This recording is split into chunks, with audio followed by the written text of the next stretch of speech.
I've got this uneasy feeling that my sister's boyfriend, who's 42, might be a little too interested in my 14-year-old son. I'm a 37-year-old single mom scraping by on a waitress's salary. Things have been pretty rough lately, and because of some unexpected setbacks, I've been living at my sister's place for the past few months. It's definitely not the perfect setup, but I'm doing what I can to make it work. My ex-husband, who's 39, was emotionally abusive. That's the reason I left him. We split custody of our son, Tony, who's been incredibly understanding about our money troubles, especially for someone his age. Tony means the world to me.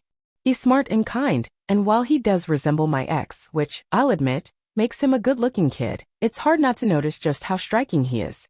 I know every mom says their kid is handsome, but with Tony it's actually true. You wouldn't believe how many grown-ups, even folks my age and older, have made weird comments like, "He's gonna break hearts one day." It's disturbing. He's got ADHD but still manages to keep up good grades. He's active in sports and really good at it. His friends are always over at the house or he's off at theirs. Even with our current living situation, he's doing great, and I'll do whatever I have to in order to keep it that way. Now, my sister Amy is 40, and her boyfriend Brandon is 42. They're pretty well off and live in a big house. Amy was happy to let me stay, but Brandon wasn't exactly thrilled about it, which I could understand. I offered to pay rent, but Amy insisted I didn't need to, so instead, I try to help out, doing chores and cooking whenever I'm not at work. I didn't see much of Brandon at first. He was usually either out with friends, working, or holed up in his room playing video games. When we did bump into each other, he acted like I didn't exist. Tony had been staying with his dad while I was getting things sorted, and I'll admit I was worried about how Brandon would act once Tony moved in. I talked to Brandon ahead of time and told him that Tony was respectful and well-behaved, but Brandon brushed it off in a weird, dismissive way. Then he met Tony, and everything changed. It was like he became a completely different person. Suddenly he was out of his room and hanging around us, but mostly around Tony. He started helping Tony with homework, watching all his favorite shows just so they could talk about them, and bringing him snacks and little gifts. My sister, Amy, couldn't be happier. She's been saying our staying there has brought them closer because Brandon seems happier now. At first, I thought it was sweet, but something about it started nagging at me. I couldn't shake the feeling that something wasn't right. To give you a better idea, I've noticed a few other things too, and I just can't decide if they're harmless or something more serious. For one, Brandon texts Tony all the time. That might not sound strange, except he does it while Tony's at school. The texts themselves are normal, but sometimes he gets a little annoyed if Tony doesn't reply right away. Before Tony moved in, Brandon hardly ever came home in the afternoons or evenings. According to Amy, he'd stay out late drinking with his buddies after work. He'd done that for years. But now he's always around. He gets back before Tony even finishes school, usually around 16:30 p.m. if there's no practice, and sticks around the house the rest of the day. He's even started offering to watch Tony while I'm working evenings. He still drinks, but only at home now. Then last Thursday, I woke up in the middle of the night and went to use the bathroom. On the way there, I had to pass by Tony's room. His door was completely shut, which was strange. He usually leaves it cracked open because his room gets hot at night. Lately, he's been staying up too late texting his friends, and it's made him oversleep a few times, even missing the bus. So that night, I figured I'd open the door to let the air flow and check if he was asleep. And there was Brandon standing next to Tony's bed in the dark. He said he was looking for his phone, but he jumped like he'd been caught doing something when I opened the door.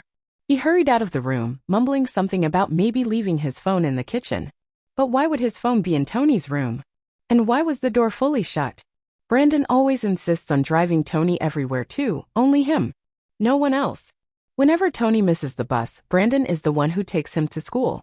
He also drives him to practice and over to his friends' houses. This is the same man who couldn't be bothered to help me with a single thing until my son moved in. I'll admit, it's been helpful, especially since I'm rarely home. But deep down, I can't help but wonder if he's doing all this for the wrong reasons. One day, I even found him doing Tony's laundry, and a few items went missing afterward. That didn't sit well with me, especially because I've always made sure Tony handles his own laundry. It's part of teaching him responsibility. When I asked Brandon not to do it again, he said he was just trying to conserve water. Honestly, I'm not sure how to bring this up without making things worse, since we're living in his house. And to be completely honest, I'm terrified to say anything to my sister about it. Maybe I'm just overthinking things. Maybe it's silly to assume he has some hidden agenda. But if I do speak up and it turns out to be nothing, there's a very real chance my sister will get angry and kick us out, and then we'll have nowhere to go. About the laundry, Brandon explained he was saving water by combining his laundry with Tony's into one load. The things that went missing were mostly socks, which sure, sometimes disappear even when Tony does his own laundry. But Tony mentioned he's also missing a few shirts and even a pair of underwear. That's what really alarmed me because it all started happening after Brandon began doing his laundry. That's a huge red flag. The texts Brandon sends Tony aren't anything alarming on the surface. He just asks what Tony wants for dinner, what time he should pick him up, or talks about the shows they've been watching together. But when you put it together with his other behavior, it's clear he's trying to build trust in a way that's not appropriate. And I'll be putting a stop to that immediately. There is absolutely no reason he should be messaging my kid during school hours. As for that night in the bedroom, when I opened the door to check on Tony, Brandon was standing right there at the end of his bed. The room was pitch black and I was half asleep myself, so it took me a second to realize it was even him. He just brushed past me and walked out. I checked on Tony right after. He was sound asleep with the blankets pulled over him. Nothing looked off, but there's still this awful feeling that maybe I walked in just in time. After that, I made sure Tony's door stayed open. I also left mine open so I could hear if anyone was moving around at night. I didn't sleep a wink after that. The whole thing just felt wrong. To be clear, I'm not trying to excuse anything here. Like I said, my eyes are wide open now. Tonight after work, I'm going to sit down and have a real talk with Tony. I pretty much know what I want to say, but I'm not sure if I should tell him outright that I found Brandon in his room, or that some of his clothes might have been taken. I also plan to confront Brandon directly and have a serious conversation with my sister Amy. I'm not the kind of person to back down, and I'll do whatever's necessary to protect my son. Thankfully, Brandon is away on a church retreat right now and hasn't been home for a few days. I've decided to talk to Amy first, just in case Brandon tries to twist what I say or convince her everything's fine. Depending on how she reacts, I'll figure out the best way to confront him once he's back. I plan on buying cameras soon and giving Tony a drug test after we've had our talk. I already checked the house once for hidden cameras and didn't find anything, but I'm going to search again. I don't even want to think about what I'll feel if I do find Tony's missing clothes. But if that's what it takes to protect him, then I'll face it. As much as it hurts, I have to accept that some people are just capable of terrible things, even to kids. I know I need to leave this house. Believe me, I know. And I'm working on it. If I could pack up and leave tonight, I would. I thought about letting Tony stay with my ex-husband, but he was abusive mostly to me, but sometimes to Tony too. So that's not an option. I know I'm not perfect. I'm just a mom doing the best I can. This past week has been a nightmare. I keep thinking I should have said something sooner. I should have acted faster.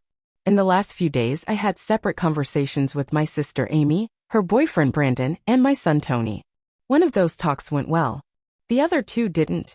The first conversation was with Tony. He told me no. He said Brandon never touched him or did anything inappropriate. He looked surprised that I even asked. He said, "Mom, if something happened, I would have told you." And I believe him. I know there's always a chance he might not be telling the full truth, but I want to trust him. Tony and I have always been honest with each other. When his dad first yelled at him, he came straight to me about it. So I'm being cautious, but I'm also giving him the benefit of the doubt. I didn't bring up the laundry or the bedroom incident. But I was honest about Brandon's behavior not being okay. We talked about setting boundaries, about saying no, and about what consent really means. I told him Brandon should not be driving him anywhere, texting him, or ever being alone with him. I also explained what grooming is, and I told him that's exactly what Brandon has been doing. Tony said he actually learned about grooming at school through an assembly. Then he said something that broke me. He said, "I'm sorry I let him treat me like that. I shouldn't have fallen for it." His exact words. I told him none of this was his fault. I told him that predators don't pick victims based on how they look or act. They target the ones who are vulnerable, kind, trusting, looking for connection. That whole conversation clearly shook him. Realizing that someone you trusted isn't who you thought they were, that's a hard truth for any kid. After that, he stayed close to me the rest of the night. Just kind of followed me around, quiet.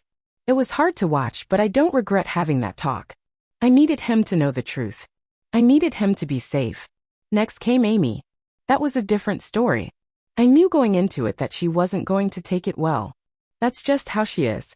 She'll take you in when you need help, but if you upset her, she'll make sure you know you're not welcome anymore. Still, I had to do it. Not just for my son but for her too. I don't want her tied to someone like Brandon. I don't want him around our family at all. I told her how uncomfortable I've been with how Brandon acts around Tony. I told her I thought there was more going on than just being friendly. I brought up the nonstop texting, the little gifts, the bedroom incident, and the laundry. Just like I expected, she got more upset about me accusing her boyfriend than anything else.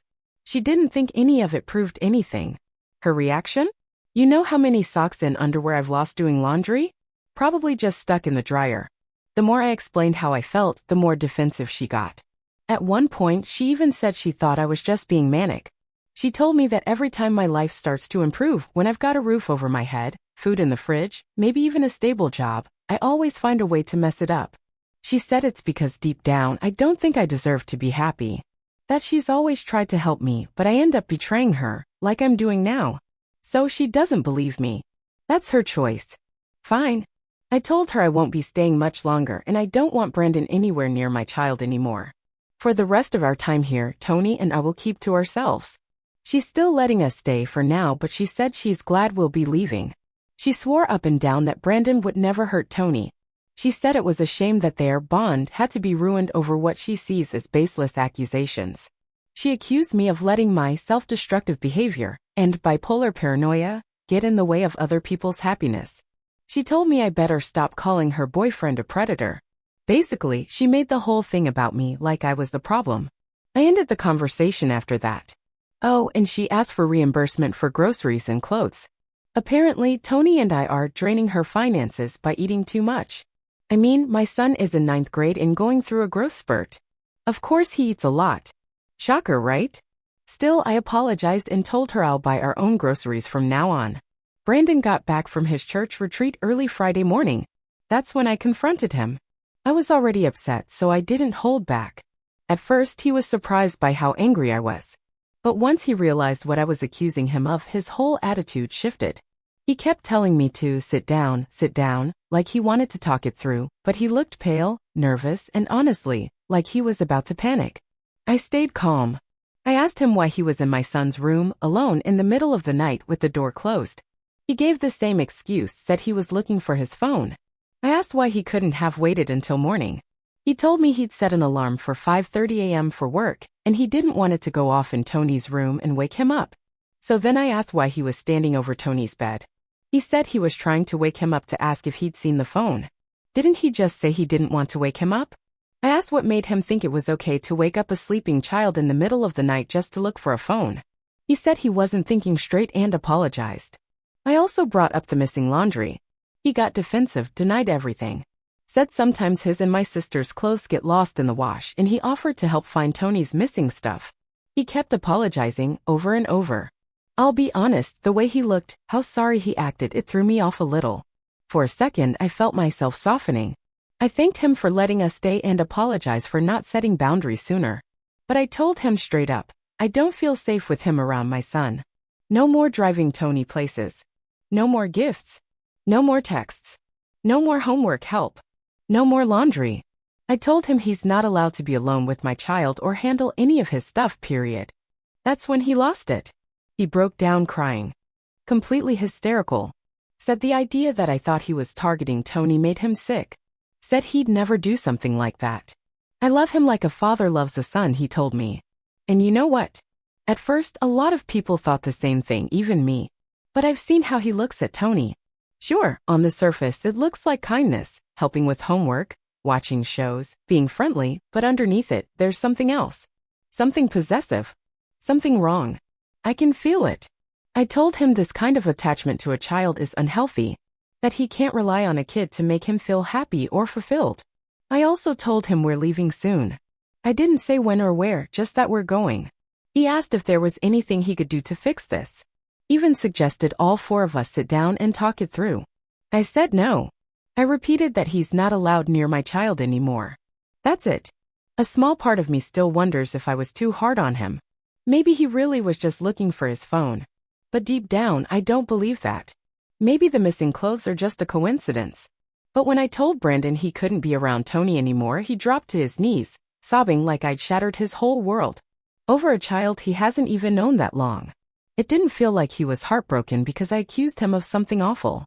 It felt like he was heartbroken because I cut off his access to my kid. I'm not stupid. I've seen this man argue with my sister before.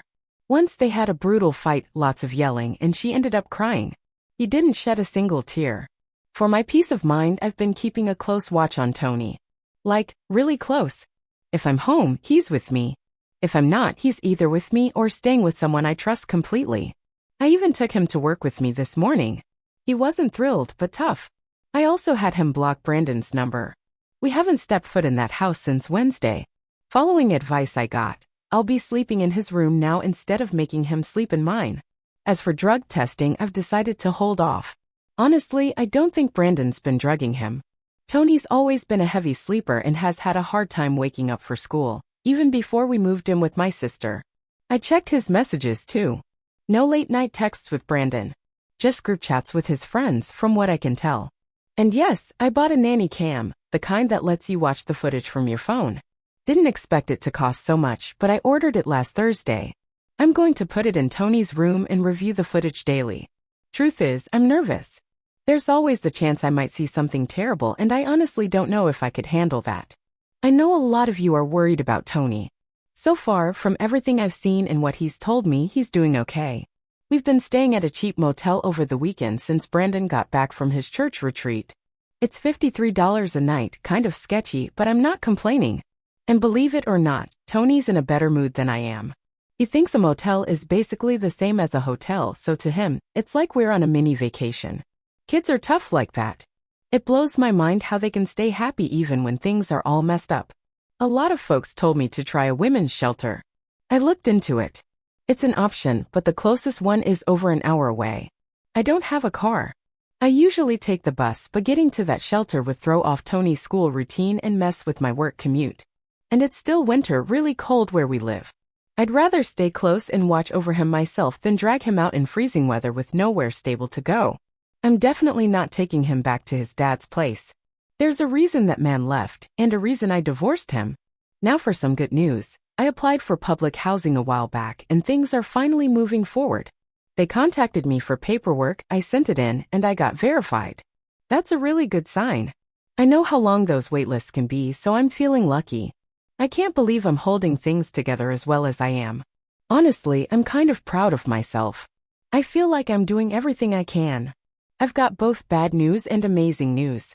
Because of the bad news, I'm not in the best place mentally right now, so I'm sorry if this feels jumbled. I'm angry, I'm hurt, I feel sick, and all those feelings are piling up and weighing me down. But first, Tony is okay. He's safe. We hadn't really been at my sister's house over a week.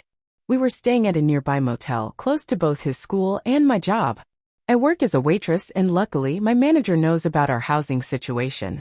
He's been understanding when I've had to call out. But when you don't work, you don't get paid. And between the motel, food, and rides, money's getting tight. I'm doing everything I can to make this work. I won't lie, it's tough.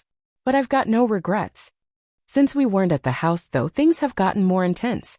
Tony blocked Brandon's number like I asked him to, but that didn't stop Brandon. Once evening, he found Tony on Instagram and started messaging him there. There was nothing outright creepy in the messages, but the tone was off. He wrote things like, "Did you block my number? I really miss talking to you. Is everything okay? Maybe someday we can chat again. I'm sorry if I upset you or your mom. Are you and your mom safe? Where are you staying? I have something important to tell you." Stuff like that. Just message after message, begging Tony to talk to him. I was furious when Tony showed me. What made me the angriest was knowing Brandon probably sent those messages thinking Tony wouldn't tell me. Like he believed they had this private little connection going on behind my back. I think that's the only reason Brandon hasn't kicked me out of his house yet. He's not angry, he's just miserable and desperate to stay in contact. It feels like no matter how hard I try to keep Tony away from him, Brandon keeps trying to pull him back. We blocked Brandon's Instagram account immediately. I took screenshots of all the messages. I'm keeping records of everything now. I asked Tony to delete Snapchat too, just to be safe. He didn't want to, he probably has a crush on a girl there or something. I let it slide this time because he was honest with me about everything else. He also promised not to add any new accounts or post anything that might give away our location. This whole thing really upset him. The next day he came home from school and broke down in tears. That was hard to watch. I don't think I mentioned it before, but Tony actually liked Brandon a lot. They got along well. He probably saw Brandon as a father figure, especially since his real dad ignored him most of his life. I think I underestimated how much it would hurt him to suddenly cut Brandon off.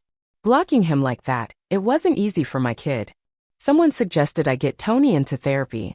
I plan on doing that once we're settled in our own place and I can afford it. It's a top priority now. And it didn't stop with Tony. Brandon started harassing me too. He called a bunch of times and sent texts like, "Let me know when you're back so we can resolve this. Can I come to Tony's baseball game on Friday? I'd like to support him. Can we talk? Just us." I'm sorry if I gave you both the wrong impression. I didn't block his number yet.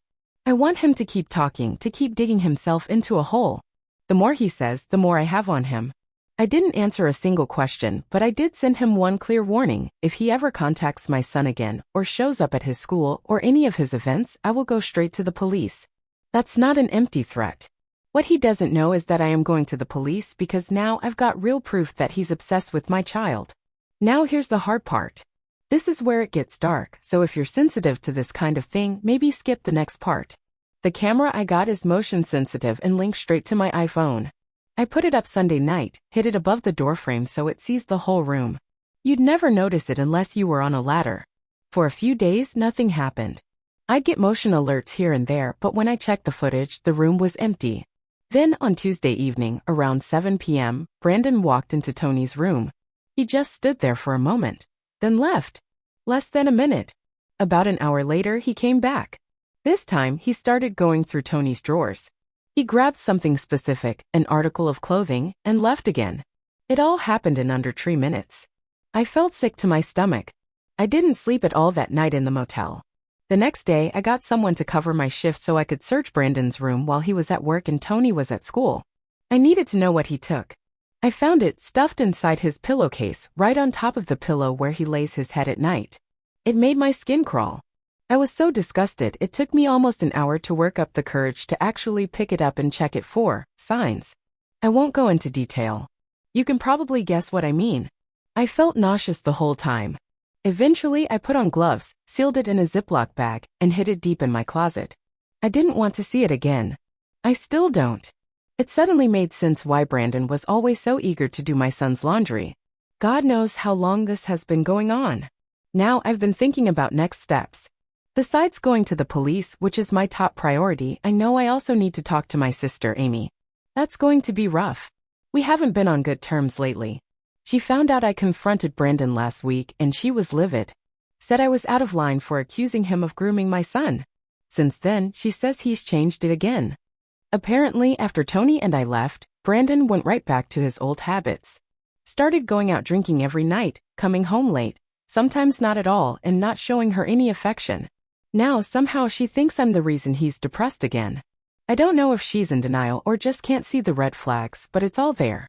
Her biggest concern right now is that Brandon hasn't been home since Thursday. She says he left after work and never said when he'd be back. Honestly, that makes sense to me. He probably figured out that someone, either me or Amy, found what he stashed in that pillowcase. Now he's afraid to come home. To me, that confirms everything I've suspected. Still, I need to tell Amy. Either tonight or tomorrow. I just don't know how to approach it. I'm nervous about how she'll react. She still thinks I'm having a manic episode. I was diagnosed with bipolar 1 year ago. I've been on medication and I stay on top of it. But when I wasn't stable in the past, yeah, I put her through a lot. So I understand why she might worry. But this time, it's not in my head. I have proof. Video footage. Screenshots. Actual physical evidence. The problem is I didn't exactly get her or Brandon's permission to install a camera in the house. I don't know how she'll take that, even if my reasons were to protect my son. Still, if I were in her shoes, I'd want to know. I want to find out my boyfriend, maybe even future fiancé, was a predator before getting too far down that road. She can't have kids biologically anymore, but she's been talking about adopting. So I need to tell her. She has to know. Tony and I have been back at the house since Friday night. Amy hasn't asked us to leave, but it's obvious she doesn't want us here. She barely talks to me. The only reason we haven't packed up and gone is because Brandon's still gone. He hasn't told anyone where he is, and my sister said his phone's location is off. She thinks he's probably crashing on a friend's couch. Apparently he's done that kind of thing before. But I think he knows. I think he realizes I'm onto him. And for now his absence is the only reason I feel safe staying in this house. I've been watching Tony like a hawk lately. Always keeping my eyes on him. I'm still sleeping in his room, taking him with me to work, and just trying to stay alert. I can deal with Amy's cold shoulder. I really can. As long as Tony's safe, that's all that matters. And we won't be here much longer anyway. Now for the one bit of good news, I got approved for public housing. I'm not gonna share too many details for privacy reasons, but the most important thing is we'll be moving in a little over 4 weeks. There's a lot to figure out still, how Tony will get to school, how I'll get to work, stuff like that. But honestly, I'm just thankful something is finally going right after the week I've had. Being on high alert always is exhausting. I'm ready for some peace. Now the big question on my mind is how to bring all this to the police. I've got evidence, texts, video footage, that disgusting piece of clothing. But I'm scared. Once I hand it over, I assume they'll open an investigation, right? Could I get in trouble for any of it? The camera? The texts? Is that considered persecution? Should I tell Amy before I go to the police or after? I honestly don't know. I've never been in a situation like this. I just want to do this the right way. I want to protect Tony, but I also want Brandon to face the consequences. Just because we're leaving doesn't mean I'm letting him get away with what he did. I'm making copies of everything, the texts, the camera footage. I've decided not to tell my sister anything for now. I'm going to the police tomorrow. And I'm also looking into getting a lawyer. Tony's school already knows I'm the only one allowed to pick him up. He'll be staying at a friend's house tomorrow night. And as soon as I save a little more cash, I'm getting us back into the motel. First, I did go to the police. And it's looking like Brandon will be arrested soon. But before I explain that, let me fill you in on what's been happening with Brandon since I last updated you. Earlier I mentioned how Brandon had disappeared after I found what he did with my son's clothes. Turns out he wasn't missing. He wasn't crashing on a buddy's couch either. He's been holed up at his parents' house. Still is. According to Amy, he had some kind of mental health breakdown after I accused him of grooming Tony. She told me she hopes I'm happy with myself. Said she feels like she has to stay with him now to support him. So basically, he's hiding at mommy and daddy's house because he's either guilty, scared, or both. And his whole family? They're mad at me. Whatever story Brandon's telling them has made me out to be some crazy woman. None of them even asked for my side. And now that I've gone to the police, Amy's decided to evict me. Honestly, I saw the eviction coming a mile away, so I'm not too torn up about it. What does get to me though is how loyal Amy's being to him and to his family. I don't even know how to explain to Tony that his own aunt isn't standing by him. That she chose him instead. She knows I got approved for public housing, and she also knows I've got nowhere to keep our stuff right now. So to her credit, she's at least letting us store our things at the house until we're ready to move out completely. I guess that's something. Not much, but something. There's not a whole lot more to say. I've been keeping my distance from her as much as I can. But Brandon? His behavior got way worse. What started out as creepy and unsettling has now crossed into full-blown stalking. He showed up to Tony's baseball game, at a completely different school, no less, pretending like he just wanted to talk and clear the air. But that means he got his hands on Tony's schedule. The exact game time. The school's address. And somehow he also found out where we were staying. He located the motel. After that, we had to move to a different one. Then he made different Instagram accounts. All to message Tony. Saying it was all just a big misunderstanding. That he misses him. That this whole thing's been blown out of proportion. Some of the messages were downright disturbing. Stuff like, don't let other people make decisions for you, and you're old enough to decide who should be in your life and who shouldn't. Manipulative garbage. He's clearly trying to get in Tony's head. It makes my skin crawl. He's not just crossing boundaries, he's shattering them. And the scariest part is he still thinks he has some kind of right to be near my son. Like Tony owes him something. I've reported everything, every message, every fake profile, every time he's tried to approach Tony in public. The police said it strengthens the case, but things move slowly. Slower than I'd like. Until then, all I can do is protect my son and hold out until the move. 2 more weeks and we'll be out of this mess. Not safe forever, but safer. I've got my documents, my copies of everything, and a lawyer on standby. I'm doing this right, even if it's taking every ounce of energy I have. I'm not giving up. I don't care who believes me or not. I know the truth. And I'm going to make sure Brandon is held accountable for what he's done.